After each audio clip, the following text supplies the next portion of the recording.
Hey guys, welcome back for one more new interesting and knowledgeable video only on your channel पढ़ाई Commerce की।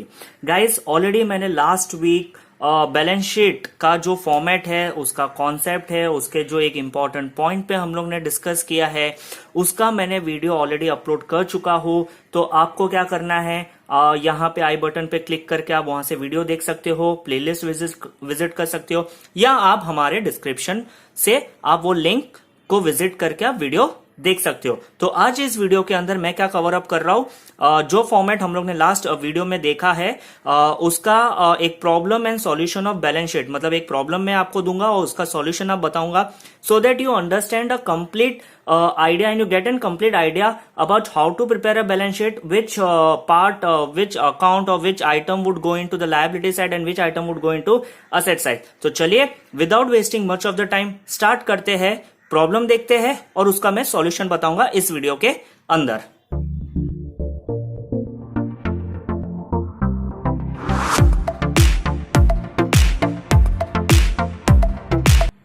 Hey guys, ये रहा a small problem on balance sheet. आप formatting and concept, आप हमारे video जो last video हम लोग ने अपलोड किया है वहां से आप फॉर्मेट तो लर्न कर लोगे, बट फॉर्मेट को देख के अगर आप प्रैक्टिस नहीं करोगे तो उसका मतलब नहीं है, right. So you need to get an hands on experience for solving a problem on balance sheet. That's the reason यहाँ पे आपके सामने I have written down some items relating to the balance sheet, जो आज हम posting करेंगे और उसको टैली करेंगे, क्योंकि बैलेंस शीट हमेशा दोनों side, the liability side and the asset side का टोटल हमेशा इक्वल आना चाहिए। तो इस वीडियो के अंदर मैं पूरा आपको बैलेंस शीट का कॉन्सेप्ट जो हम लोग एंड फॉर्मेट जो लास्ट वीडियो में बताया उसको रिवाइज करके आपको पोस्टिंग भी बताऊंगा, so that you get a better understanding and you get a better learning and you are very much well versed with the balance sheet. So let's begin without wasting much of the time.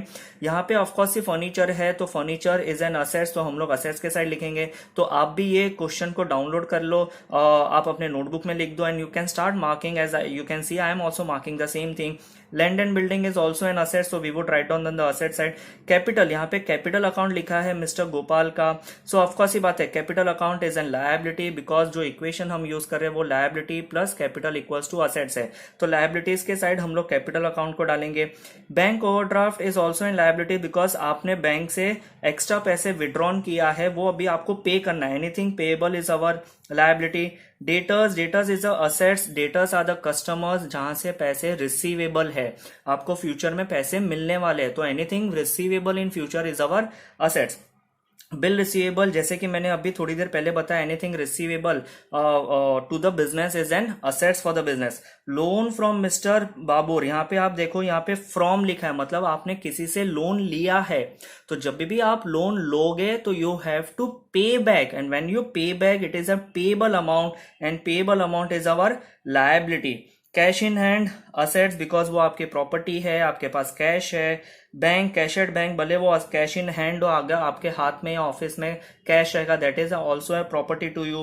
कैशड bank, जो आपका cash आपके bank में deposited है, वो भी आपके लिए assets ही है।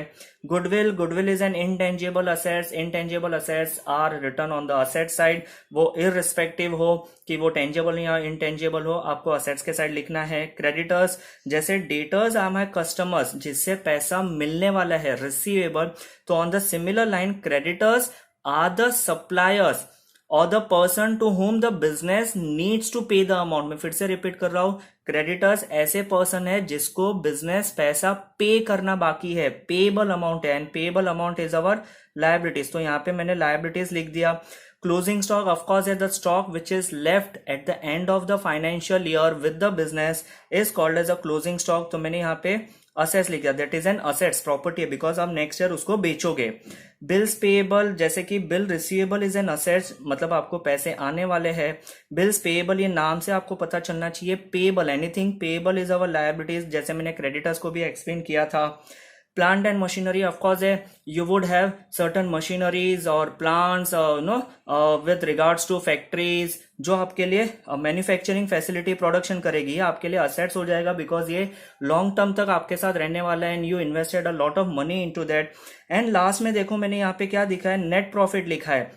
नेट प्रॉफिट को कैलकुलेट करने के लिए हम लोग को प्रॉफिट एंड लॉस बनाना पड़ता है, जो जिसका वीडियो मैंने ऑलरेडी बनाया है, अपने चैनल पे अपलोड किया है। आप डिस्क्रिप्शन से नेट प्रॉफिट का वीडियो देख सकते हो। और net profit and loss account को बनाने के लिए आपको ग्रॉस प्रॉफिट की जरूरत है, और ग्रॉस प्रॉफिट का भी video, that is trading account का भी वीडियो मैंने अपने चैनल पे अपलोड किया है। आपको क्या करना है, सिर्फ डिस्क्रिप्शन बॉक्स से आपको trading account, profit and loss account और बैलेंस शीट का फॉर्मेट और सम प्रॉपर देखना है, पहले देखना है, so that you understand the entire concept and you get a better understanding of trading P&L and balance sheet, the entire concept of final accounts. So now let's begin with the posting and a solution on balance sheet. Hey guys, आप लोग ने question तो समझ गए, question को posting करने के समझ गए, बट उसका सॉल्यूशन आपको पता होना चाहिए। तो let's begin with the solution. Question यहाँ पे रेडी है मेरे पास भी, आपके पास भी नोटबुक में रेडी रहेगा। तो हम क्या करेंगे, क्वेश्चन को फिर से पढ़ेंगे एक बार, उसको पोस्टिंग करते हुए जाएंगे। तो पहला आइटम क्या है, furniture. So we would post it out furniture on the asset size. आप देख पा रहे हो मैंने यहाँ पे 2 कॉलम बनाए, हम अमाउंट आउटर कॉलम में डाल देंगे। Then you have land and building, तो हम लोग लैंड एंड बिल्डिंग भी असेट्स के साइड लिख देंगे, बिकॉज ये मेरा प्रॉपर्टी हो जाता है। टोटल 20,000 मैंने असेट्स के साइड लिख दिया। Then you have capital account, तो कैपिटल अकाउंट को मैं लायबिलिटी के साइड लिखता हूँ फॉर मिस्टर गोपाल, ठीक है। तो यहाँ पे टोटल अमाउंट इज 30,000। मैं इसको इनर कॉलम में इसके लिए लिखता हूँ क्योंकि कैपिटल के नीचे add net profit minus net loss drawing आ सकता है। तो कैपिटल को हमेशा अमाउंट इनर कॉलम में लिखना ज्यादा फायदेमंद रहेगा। Then you have bank overdraft, यहाँ पे बैंक ओवरड्राफ्ट लायबिलिटीज है, मैंने यहाँ पे बैंक ओवरड्राफ्ट लायबिलिटी के साइड पोस्ट कर दिया है। आपको भी सेम लिखते हुए जाना है अपने नोटबुक के अंदर।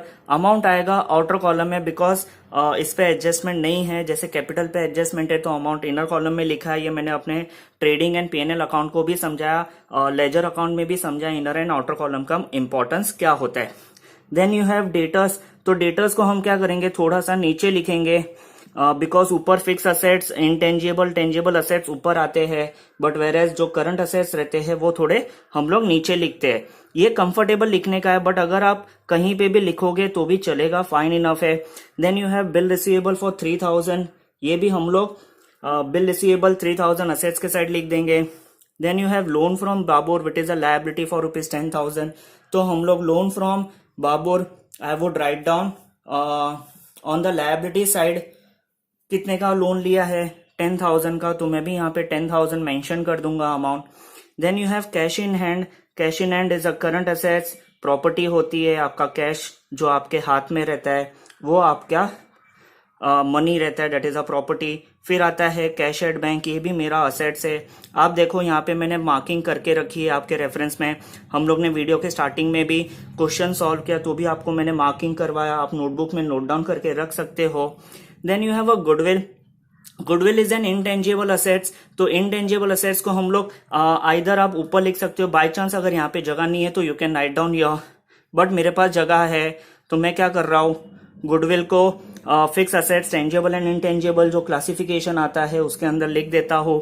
Then I have a creditors और लायबिलिटीज है जो 5,000 है, मेरे पास यहाँ पे जगह है, आई वुड राइट डाउन क्रेडिटर्स 5,000 का जो लायबिलिटीज है वो यहाँ पे हम लोग लिख रहे, तो कोई प्रॉब्लम नहीं है।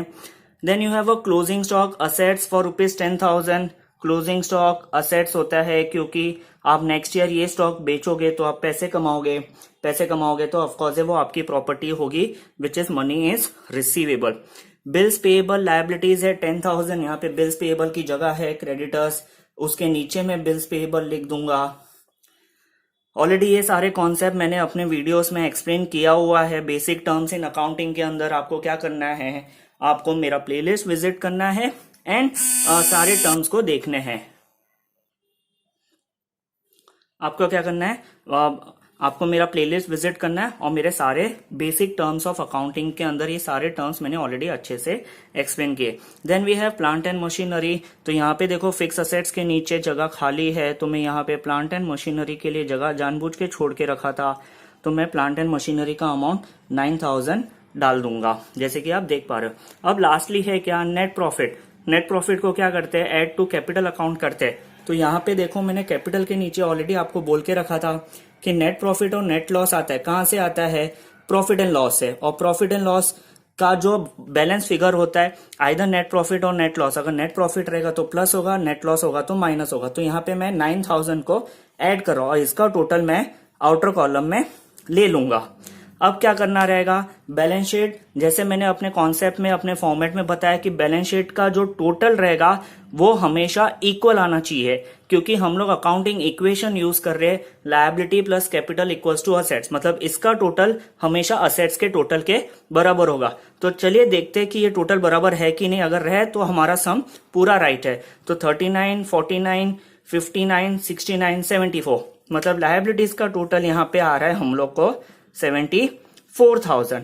अब असेट्स के राइट का टोटल देखते हैं, 10 + 20 30, 39, 44, 44 and 10 is 54, 54 and 10 is 64, 64 and 10 is 74। मतलब हमारा असेट्स और लायबिलिटीज का टोटल इक्वल आया, means we have posted the correct side whether it is liabilities और असेट्स। तो गाइस ये वीडियो कैसा लगा प्लीज आप कमेंट सेक्शन में कमेंट करके बता सकते हो। आप मेरे फेसबुक, इंस्टा, व्हाट्सएप या ट्विटर आईडी पे भी मुझे फॉलो कर सकते हो, लिंक डिस्क्रिप्शन बॉक्स में दिया हुआ है।